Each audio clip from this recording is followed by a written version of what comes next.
मंडळी, श्री स्वामी समर्थ. स्वागत आहे तुमचं माझ्या या यूट्यूब चॅनलवर. तर स्वामी भक्तात बघता बघता स्वामी समर्थ महाराजांची जी जयंती, आणि ती जयंतीलाच आपण प्रगट दिन असंही म्हणतो. कारण स्वामी समर्थ महाराज ना असा शब्द दिला होता की गया नाही मैं जिंदा हूँ. यामुळे त्यांचा जो प्रगट दिन आहे, तो प्रगट दिनाचा सोहळा आपण साजरा करणार आहोत.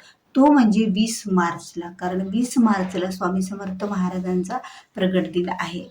स्वामी समर्थ महाराज हे दत्त महाराजांचे अवतार आहेत, आणि ज्या ज्या वेळेला दत्त महाराजांनी अवतार घेतले त्या त्या वेळेला त्यांनी आपल्या भक्तांचे दुःख दूर केले. दत्त महाराजांचा अवतार असलेले ही श्री स्वामी समर्थ महाराज. तर प्रगट दिनाच्या दिवशी आपण फक्त ही एक सेवा करावी. बघा, स्वामींचा प्रगट दिन म्हटलं तर खरंच खूप महत्त्वाचा गोष्ट आहे. जसं दत्त जयंतीला जेवढं महत्त्व आहे, तेवढं स्वामींच्या प्रगट दिनाला सुद्धा महत्त्व आहे. कारण तो दत्त महाराजांचाच अवतार असल्या कारणाने दत्त महाराजांची कृपा आशीर्वाद जसे आपल्या आपल्या जीवनावर राहतात, त्याचप्रमाणे श्री स्वामी समर्थ महाराज सुद्धा आपल्याला या अवतारातून बऱ्याच लोकांचे दुःख, त्यांनी संकटे, विघ्ने नाहीशी केले होते. त्यांनी बऱ्याच लोकांना त्यांच्या इच्छा आणि मनोकामना सुद्धा पूर्ण करून दिल्या होत्या. तर बघा, आपण ज्या वेळेला दत्त महाराजांची म्हणजे स्वामी समर्थ महाराजांचा प्रगट दिन साजरा करणार आहोत, तर त्या दिवशी फक्त आपल्याला एका दिवशी, तुम्ही स्वामी सेवेकरी असाल, स्वामी सेवेकरी नसाल, दत्त महाराजांचे सेवेकरी असाल, नरसिंह सरस्वती महाराजांचे सेवेकरी असाल, कारण हे सर्व काही दत्त महाराजांचेच अवतार आहेत.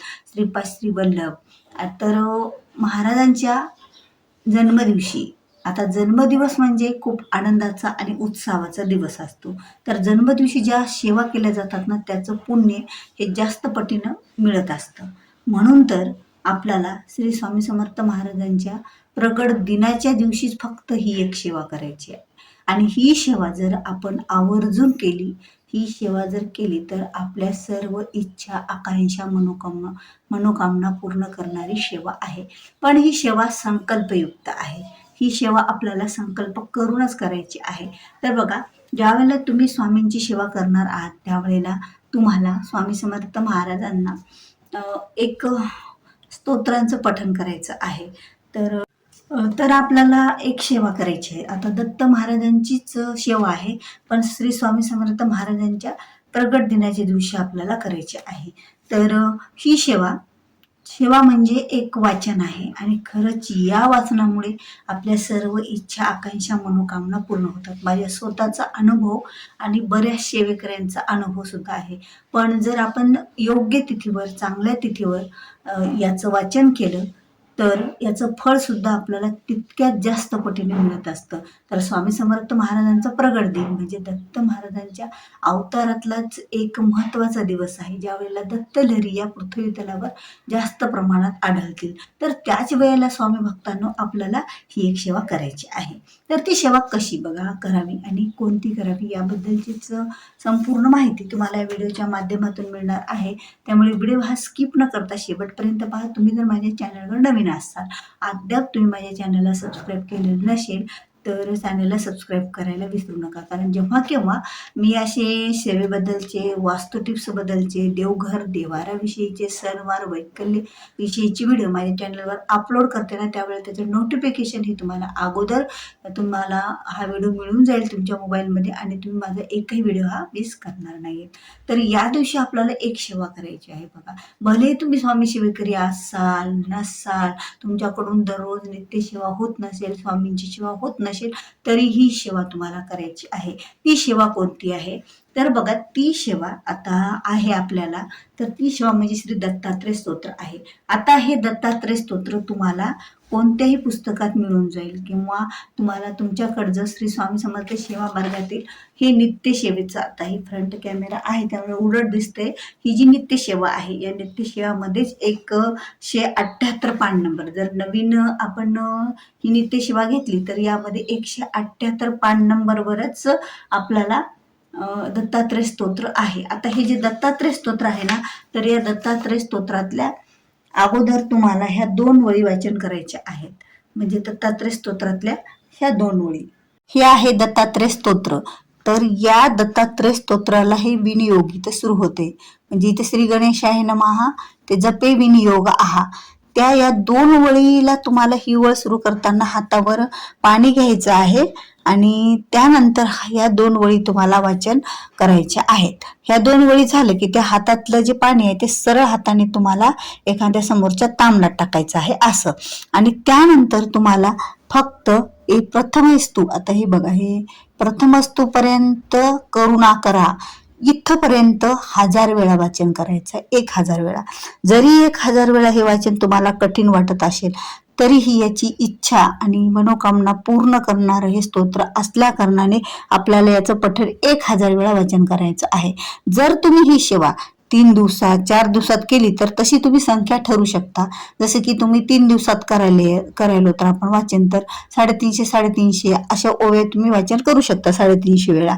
तर आता इथून इथपर्यंतच फक्त आपल्याला 1000 वाचायचं आहे. पहिल्या वेळेस हा विनियोग करायचा, 1000 वेळा इतकं वाचायचं आणि शेवटच्या म्हणजे जो आता 1000 तुमचं पूर्ण झालं तर जे शेवटचं आहे त्याला इथून पूर्णच मग हे वाचून घ्यायचं. ही म्हणजे त्याची फलश्रुती आहे. बघा, ही फलश्रुती आहे आणि याच्या स्पष्ट उल्लेख दिलेला आहे या फलश्रुतीमध्ये की दत्तात्रय, आता बघा इथं काय, अवतरण सहस्त्रेषु लभेत वांछित फलम, म्हणजे जो कोणी हे अवतरण सहस्त्र म्हणजे 1000 वेळा वाचन करते, लभेत वांछित फलम म्हणजे त्याला त्याच्या इच्छेप्रमाणे फळ मिळेल.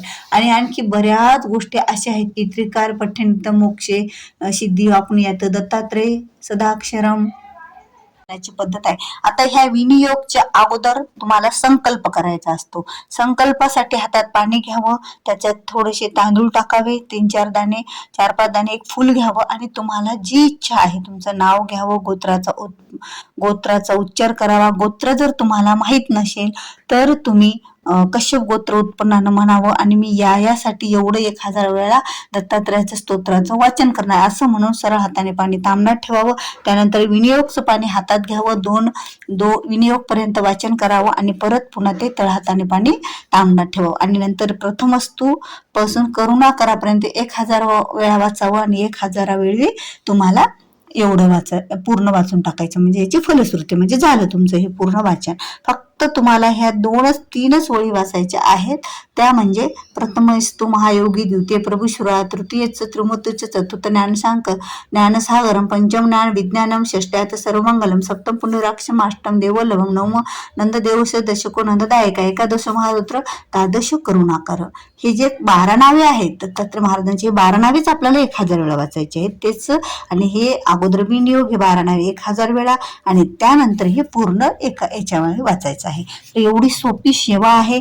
या सेवेसाठी तुम्हाला कुठल्याच प्रकारचं काही बंधन नाही किंवा कुठल्याच प्रकारचं तुम्हाला दान करा किंवा काही कोणत्या गोष्टी करा असं लागणार नाही. अतिशय सोपा पण त्याचा फळ हे अतिशय तीव्र गतीने मिळणारे असल्या कारणाने तुम्हाला हे श्री दत्तात्रय स्तोत्राचं पठण 1000 वेळा एका दिवशी करायचं आहे किंवा तुम्ही 3 दिवसात 5 दिवसात सुद्धा करू शकता. 200 जर अवतरणे तुम्ही घेतले असे 200 वेळा. आता 200 ज्या पहिल्या दिवशी संकल्प करायचा 5 वेळा करत असाल तर, आणि हा विनियोग मग दरवेळेस तुम्हाला म्हणावं लागणार. ज्या वेळेला तुम्ही वाचायला सुरू करसाल, आज वाचन झालं की दुसऱ्या दिवशी पहिल्या वेळेस विनियोग, नंतर हे असेच तुमचे 200 वेळा हे करुणा करा आणि नंतर शेवटीला उठताना फलश्रुती.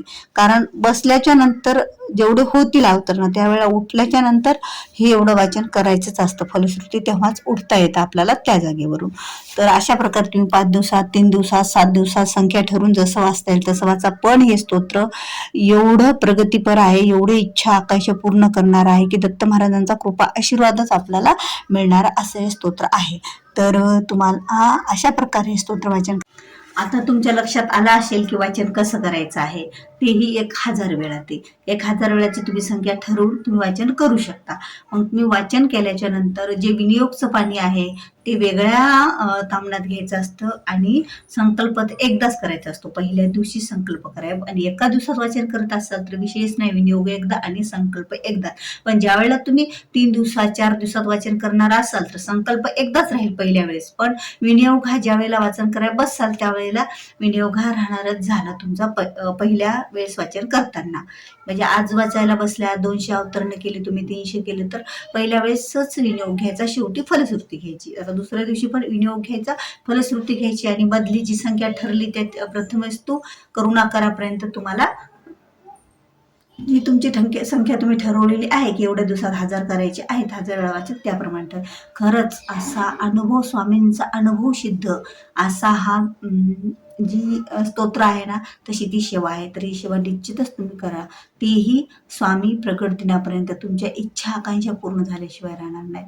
एवढी सेवा आहे. तुम्ही नित्य सेवा जरी करत नसाल तरी ही सेवा करू शकता. तुम्ही स्वामी भक्त आहेत, तुम्ही दत्त महाराजांचे भक्त आहेत असाल नसाल तरीही सेवा करू शकता, कुठलीही हरकत नाही. कारण कुठल्याच देवाला कोणत्याच व्यक्तीचा तिरस्कार नसतो. जो नामस्मरण करेल तो त्या देवाचा भक्त होत असतो. म्हणून आपल्याला याप्रमाणे अशी ही सेवा करायची आहे. अतिशय कठीणातली कठीण इच्छा सुद्धा पूर्ण होते याने.